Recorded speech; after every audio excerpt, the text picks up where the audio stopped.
It's First Sergeant John Folse, Bastard Company 227, No Fear, and I'm also the First Sergeant of that company. My role as a First Sergeant within the company is to help sustain the company overall with the XO and also manage discipline within the company and help the commander maneuver and make sure his intent is met down to the soldier level.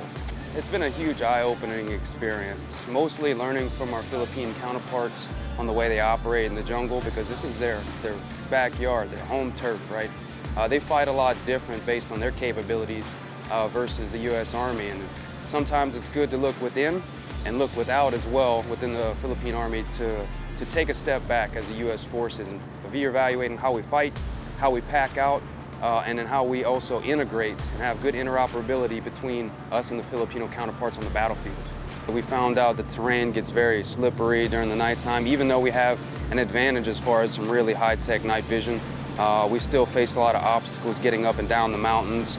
Had to use some of our training as far as rope systems to get through the terrain, which is something we do in Hawaii, which we thought was going to be comparable, but honestly it's not comparable. Two different locations, two different types of terrain, and two different types of jungle overall. One of the biggest takeaways from JPMRC-X was civilian considerations. We got to do something extra special during this rotation. We got to actually infill and conduct operations in actual civilized, civilly populated areas.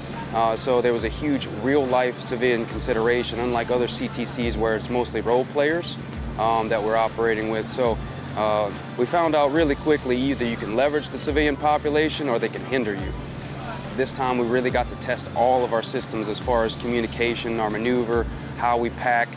So it's a huge benefit, and it was big as far as building relationships with our Filipino partners. So I'm glad we got the opportunity, and I hope this is the beginning of us doing it more often and really refining and getting used to operating in this austere environment.